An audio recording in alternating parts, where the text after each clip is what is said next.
देखो आज का अपना जो टॉपिक है वो है गैलीलियन ट्रांसफॉर्मेशन। गैलीलियन ट्रांसफॉर्मेशन का स्टडी हम पहले भी कर चुके हैं। आज गैलीलियन ट्रांसफॉर्मेशन में हम किसका स्टडी करेंगे? Transformation of the displacement between two points. To points के बीच में डिस्प्लेसमेंट के लिए आपको ट्रांसफॉर्मेशन इक्वेशन यहाँ पे डेराइव करनी है। ठीक है, गैलीलियन ट्रांसफॉर्मेशन का ही ये पार्ट है। और लास्ट लेक्चर में हमने जब गैलीलियन ट्रांसफॉर्मेशन का स्टडी किया था तो कौन सा केस लेके चल रहे थे? When both frame of reference are not coincident. ठीक है, अब हमें आज यहाँ पे क्या करना है? टू पॉइंट्स के बीच में डिस्प्लेसमेंट के लिए ट्रांसफॉर्मेशन इक्वेशन कैलकुलेट करनी है। तो पहले क्वेश्चन देखो कि इस टॉपिक से क्वेश्चन क्या बनता है। इंपॉर्टेंट टॉपिक है, 3 मार्क्स का यहाँ से एग्जाम में क्वेश्चन बनता है। क्वेश्चन क्या है? पैटर्न देख लो एक बार। Prove that displacement vector between two points is invariant under Galilean transformation. आपको यहाँ पे क्या प्रूफ करना है? Displacement vector between two points के बीच में जो डिस्प्लेसमेंट वेक्टर है वो इनवेरिएंट रहता है गैलीलियन ट्रांसफॉर्मेशन में। इनवेरिएंट का मतलब समझते हो क्या? मतलब अनचेंज। गैलीलियन ट्रांसफॉर्मेशन में जो डिस्प्लेसमेंट की वैल्यू आपको फाइंड आउट होती है, डिस्प्लेसमेंट वेक्टर की वैल्यू जो फाइंड आउट होती है वो क्या होगी? इनवेरिएंट होगी। आपको ये क्या करना है? प्रूफ करना है। और 3 मार्क्स का ये क्वेश्चन आता है। 3 मार्क्स का यहाँ से ये क्वेश्चन आता है। तो क्या करेंगे यहाँ पे? हम गैलीलियन ट्रांसफॉर्मेशन वाला फॉर्मूला यहाँ पे यूज में लेंगे। ठीक है, क्वेश्चन लिख लो। Prove that displacement vector between two points is invariant under Galilean transformation. Galilean transformation के अंडर डिस्प्लेसमेंट वेक्टर इनवेरिएंट रहता है। आपको ये प्रूफ करना है। ठीक है, कर दूं मैं इसको इरेज? देखो अब टॉपिक देखते हैं, स्टार्ट करते हैं। टॉपिक आपका क्या रहेगा? Transformation of the displacement between two points. देखो इधर टॉपिक करते हैं। क्या करना है आपको? डिस्प्लेसमेंट वेक्टर कैलकुलेट करना है। ठीक है, और इसके लिए ट्रांसफॉर्मेशन इक्वेशन डेराइव करनी है गैलीलियन ट्रांसफॉर्मेशन में। तो क्या करें? गैलीलियन ट्रांसफॉर्मेशन में क्या करते हैं? 2 फ्रेम ऑफ रेफरेंस ड्रॉ करते हैं। तो यहाँ पे भी हम क्या करेंगे? 2 फ्रेम ऑफ रेफरेंस ड्रॉ करेंगे। Displacement between two point. अब तक तो हम एक ही पॉइंट लेके चल रहे थे, अब आपको क्या करना है? यहाँ पे 2 पॉइंट कंसिडर करके चलना है। तो करते हैं, देखो स्टार्ट करते हैं इसको। ये रहा आपका as frame of reference, and frame of reference क्या होता है? This is nothing simple Cartesian coordinate system. ये हमने simple Cartesian coordinate system draw किया है। ठीक है, एक को फ्रेम ऑफ रेफरेंस लेना है तो एक को फ्रेम ऑफ रेफरेंस हम ड्रॉ कर देते हैं। ये रहा another frame of reference. This is S prime, O prime, this is X prime, Y prime and Z prime. Okay, क्या करना है आपको? 2 पॉइंट्स लेके चलने हैं। तो हम यहाँ पे 2 पॉइंट्स लेके चलते हैं। हमने कंसीडर कर लिया this is point A and this is point B. आपको क्या कैलकुलेट करना है? यहाँ पे डिस्प्लेसमेंट वेक्टर में ट्रांसफॉर्मेशन कैलकुलेट करना है। तो क्या करें? सबसे बेसिक स्टेप पे आओ। सबसे पहले हम क्या करते हैं? हमेशा पोजीशन डिफाइन करते हैं। तो यहाँ पे इन दोनों पॉइंट्स की हम क्या करेंगे? पोजीशन डिफाइन करेंगे। पोजीशन किस से डिफाइन करते हैं? बाय कोऑर्डिनेट और बाय पोजीशन वेक्टर। तो हम यहाँ पे किससे डिफाइन करेंगे? पोजीशन वेक्टर से। सो सबसे पहले तो हम दोनों पॉइंट की पोजीशन को डिफाइन करते हैं एज फ्रेम ऑफ रेफरेंस में। करो ड्रॉ जल्दी से। ये रहा पोजीशन ऑफ पॉइंट ए, और पोजीशन वेक्टर क्या होता है? Line joining from origin to point. Line joining from origin to point. This is R1 vector, this is R1 vector. Similarly B की भी डिफाइन कर दो पोजीशन। ये रहा R2 वेक्टर। ठीक है, हमने क्या किया? पोजीशन ऑफ पॉइंट ए और बी डिफाइन की है एज फ्रेम ऑफ रेफरेंस में, और किससे डिफाइन की है? Bye position vector. बेसिक है, बहुत बेसिक है। ठीक है, अब क्या करें? आपको क्या करना है? दोनों के बीच में डिस्प्लेसमेंट कैलकुलेट करना है। सो ये हमने बना दिया पॉइंट ए से बी तक का डिस्प्लेसमेंट वेक्टर। ठीक है, पहले यहां तक करते हैं। So let R1 and R2, लिखो इसको। Let R1 and R2 are the position vectors of point A and B। ठीक है, now the displacement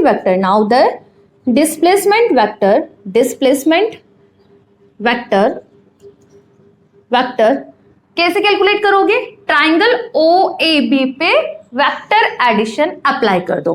triangle O A B करो, कैसे अप्लाई करोगे वेक्टर एडिशन का? सिंपल सा फंडा, हेड पे यदि टेल होती है दूसरे वेक्टर की तो दोनों क्या होते हैं? एड होते हैं। तो देखो ओ ए पे क्या है? ए बी का टेल है, तो क्या करेंगे? इन दोनों को ऐड कर देंगे। तो by vector addition rule O A vector plus A B vector this is equal to O B vector, this is O B vector.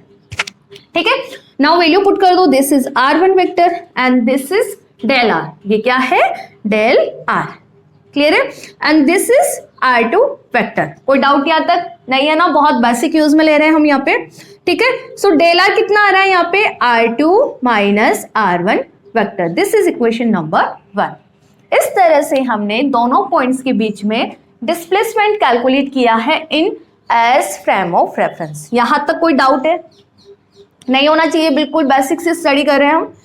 ठीक है, कंटिन्यू आप स्टार्टिंग से लेके एंड तक के सारे लेक्चर्स अटेंड करना। एक एक चीज बहुत बेसिक से समझाई है मैंने और आपको भी मजा आएगा। स्टार्टिंग से पढ़ोगे ना तो एक एक स्टेप आपकी क्लियर होगी और मजा आएगा आपको।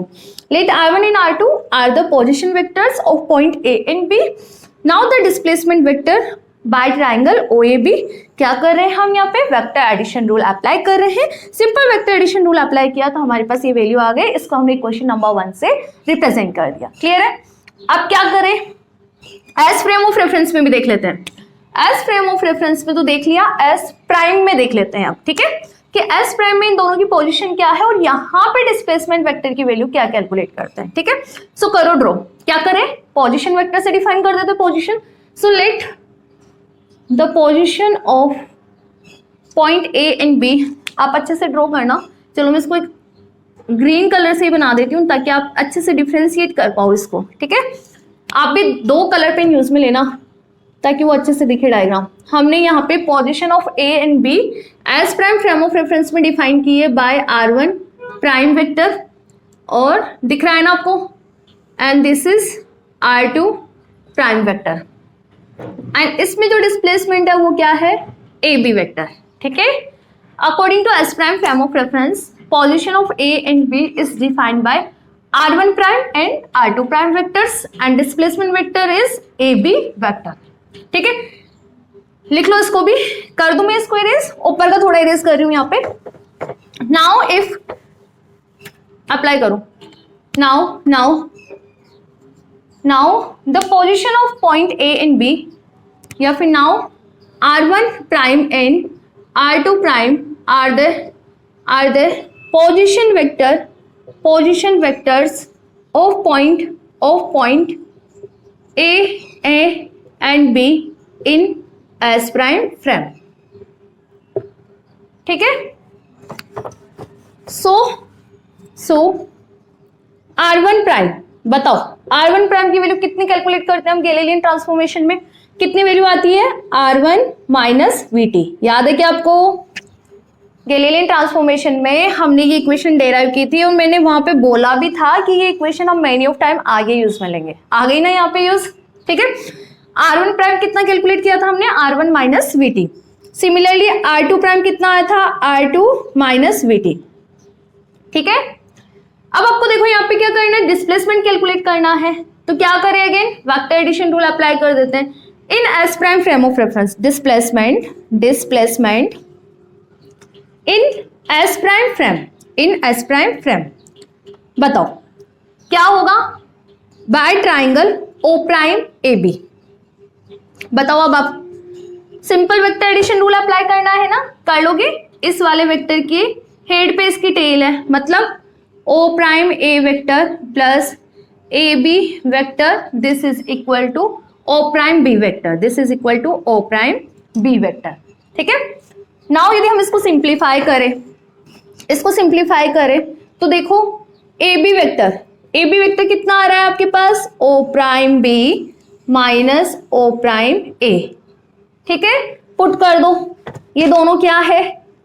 इसको तो हम क्या लिख सकते हैं? Del r, this is displacement, so this is del r. ठीक है, नाउ ओ प्राइम बी क्या है? r2 prime minus r1 prime. कोई डाउट यहां तक? पहले हमने उसको इक्वेशन नंबर 1 बोला, इसको इक्वेशन नंबर 2 बोल दो, गैलीलियन ट्रांसफॉर्मेशन वाली को, इसको इक्वेशन नंबर 3 बोल दो, ठीक है। नाउ अब क्या करें, R2 प्राइम और R1 prime bye Galilean transformation हमें पता है, तो हम क्या करेंगे, इक्वेशन 2 को इक्वेशन नंबर 3 में इंसर्ट कर देंगे। सो पुट करो यहाँ पे, यदि आप इसके अंदर ये दोनों वैल्यूज पुट करते हो, लिखो यहाँ पे by equation 2 and 3, by equation 2 and 3, del r कितना आ रहा है, R2 प्राइम, R2 प्राइम की वैल्यू कितनी थी, R2 vector minus VT minus R1 prime, R1 prime की वैल्यू कितनी आती है, R1 वेक्टर माइनस VT, ठीक है। सिंप्लीफाई करो इसको, डेल आर, यदि मैं इसको सिंप्लीफाई करूं तो R2 vector minus VT minus R1, minus अंदर मल्टीप्लाई होगा तो माइनस माइनस प्लस, और यहाँ पे क्या है VT, ठीक है। सो दिस VT ये तो कैंसिल हो गए, तो आपके पास रिमेनिंग टर्म क्या बचा, del of R equal to R2 vector minus R1 vector, और ये क्या है, डिस्प्लेसमेंट बिटवीन 2 पॉइंट, और ये डिस्प्लेसमेंट आप किस में कैलकुलेट कर रहे हो, S prime frame of reference में। तो याद रखो अभी इससे पहले हमने जब सिंप्लीफाई किया था तो S फ्रेम ऑफ रेफरेंस में आपको डिस्प्लेसमेंट की वैल्यू कितनी कैलकुलेट हो रही थी, यही कैलकुलेट हो रही थी, यही हो रही थी ना। और S prime frame of reference में जब हमने कैलकुलेट किया तो आपके पास डिस्प्लेसमेंट कितना आ रहा है, R2 minus R1। It mean Galilean transformation में डिस्प्लेसमेंट की वैल्यू क्या होती है, इनवेरिएंट होती है। आया समझ में, क्या किया हमने यहाँ पे, गैलीलियन ट्रांसफॉर्मेशन की डेफिनेशन जस्ट अप्लाई की है, R1 प्राइम और R2 प्राइम की वैल्यू हमने पुट की है और इसको सिंप्लीफाई किया, तो हमने यहाँ पे क्या फाइंड आउट किया कि गैलीलियन ट्रांसफॉर्मेशन के अंडर जो डिस्प्लेसमेंट बिटवीन 2 पॉइंट है वो क्या होता है, इनवेरिएंट होता है। बहुत सिंपल सा डेरिवेशन है और 3 मार्क्स में यहाँ से क्वेश्चन आता है, ठीक है। So under Galilean transformation displacement is invariant, लिख लो इसको, equation number 4। So equation number 4, equation 4 show that the displacement between 2 point, show that displacement between 2 point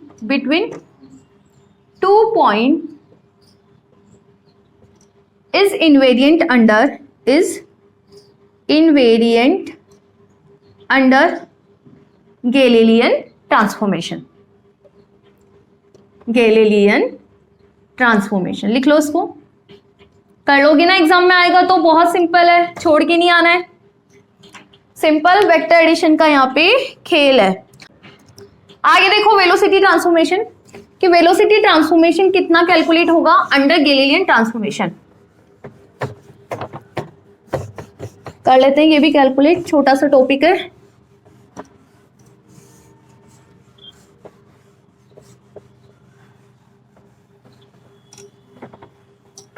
next क्या है, ट्रांसफॉर्मेशन ऑफ वेलोसिटी, हेडिंग डालो, transformation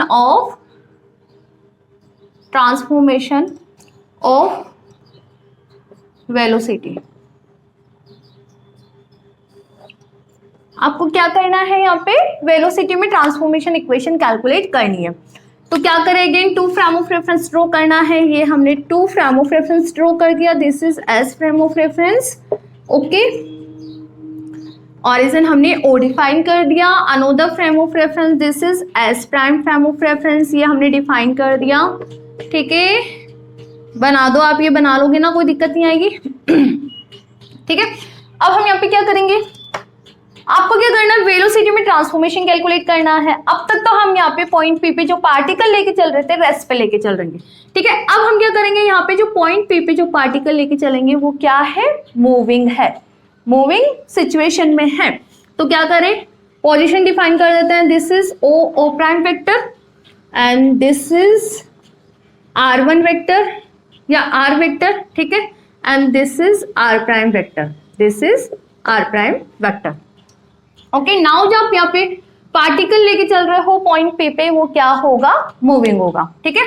so now by Galilean transformation, position transformation equation हम पहले वाले use में ले लेते हैं, कैलकुलेट कर चुके हैं ना हम लास्ट लेक्चर्स में। O प्राइम की वैल्यू कितनी आती है, VT, यदि ये V equal to constant velocity से मूव करता है, ठीक है, तो वैल्यू कितनी आती है O प्राइम की, VT। तो जब हमने आर प्राइम कैलकुलेट किया था तो कितना आ रहा था, बाय गैलीलियन ट्रांसफॉर्मेशन लिख लो, बाय गैलीलियन ट्रांसफॉर्मेशन। डिफरेंस समझ आया ना। अब आपको वेलोसिटी में ट्रांसफॉर्मेशन कैलकुलेट करना है, मतलब पॉइंट पे जो भी पार्टिकल लेके चल रहे हो वो किस सिचुएशन में होगा, मूविंग सिचुएशन में होगा, ठीक है। सो बाय गैलीलियन ट्रांसफॉर्मेशन बताओ r1 प्राइम कितना आता है, r1 वेक्टर माइनस vt, और ये v यहाँ पे क्या होता है, जिस वेलोसिटी से s prime frame of reference move करता है, ठीक है। नाउ पोजीशन पता है तो वेलोसिटी में ट्रांसफॉर्मेशन देखना है तो क्या करें, differentiating equation 1 with respect to time. So differentiating equation 1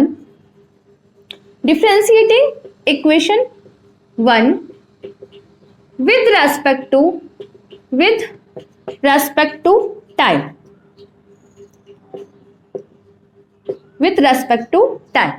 ये जब इसका डिफरेंशिएशन करोगे तो क्या आएगा, देखो dr प्राइम, इसमें 1 लिखने की नीड ही नहीं है, प्राइम ही डिफाइन कर दो, by dt, this is equal to dr by dt and minus T का करेंगे डिफरेंशिएशन, कितना आएगा टी के रेस्पेक्ट में 1 and this is capital V, okay. अब ये है क्या, ये क्या है, velocity of this particle in s prime frame of reference, इसको मैं किससे डिफाइन कर रही हूँ, स्मॉल v प्राइम से, ठीक है। एंड ये क्या है, velocity of particle in s frame of reference, इसको हम डिफाइन कर रहे हैं v वेक्टर से, एंड ये क्या है, कैपिटल V, ठीक है। This is velocity transformation equation, लिख लो, this is Galilean velocity transformation equation, Galilean velocity transformation equation,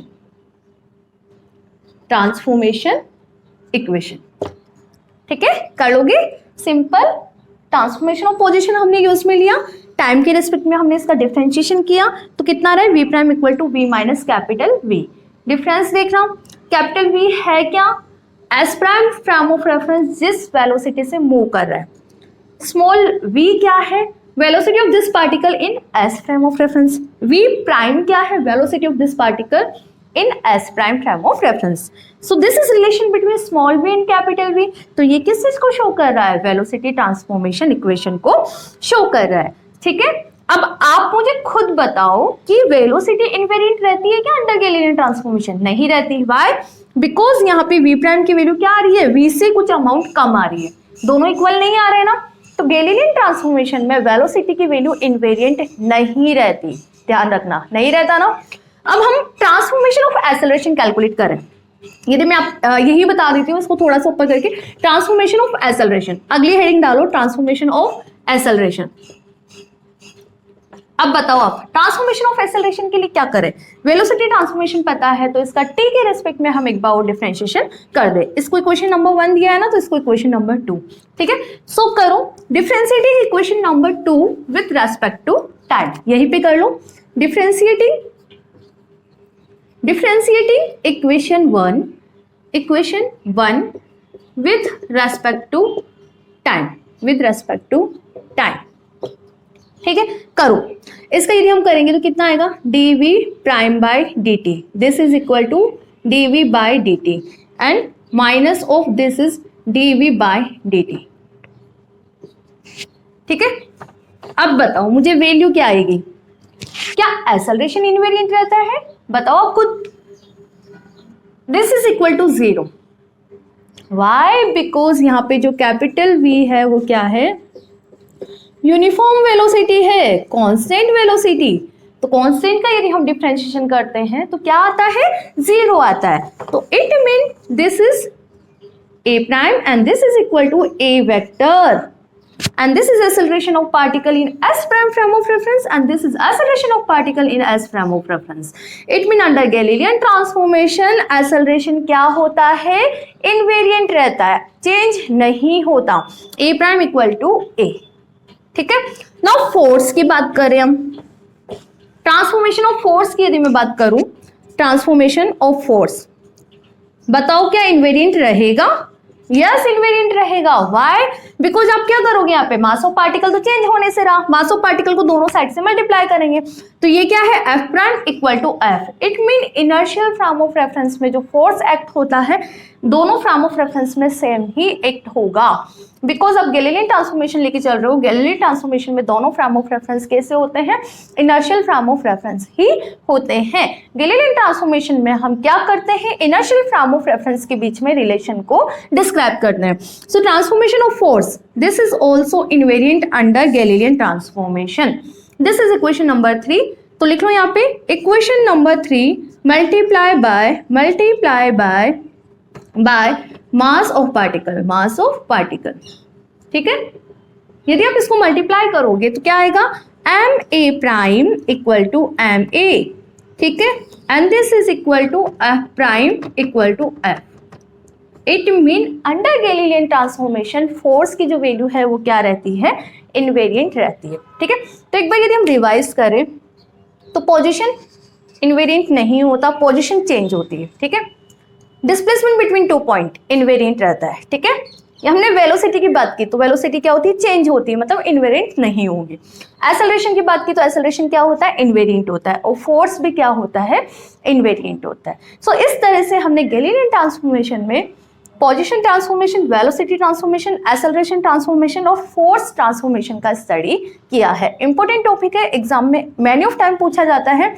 Galilean transformation को या तो आपको डिस्क्राइब करना होता है या फिर इसमें से कोई भी एक टॉपिक उठा के वो पूछ लेगा, जैसे डिस्प्लेसमेंट बिटवीन टू पॉइंट्स जो गैलीलियन ट्रांसफॉर्मेशन में इनवेरिएंट होता है उसको आपको प्रूफ करना होता है, ठीक है। या फिर वो पूछ ले कि एक्सेलरेशन इनवेरिएंट रहता है, आप उसको प्रूफ करो। तो कैसे करोगे, स्टेप टू स्टेप करोगे, पहले पोजीशन ट्रांसफॉर्मेशन, वेलोसिटी ट्रांसफॉर्मेशन, उसके बाद आप क्या प्रूफ करोगे, एक्सेलरेशन ट्रांसफॉर्मेशन। इस तरह से ये लेक्चर आपका कंप्लीट हुआ गैलीलियन ट्रांसफॉर्मेशन।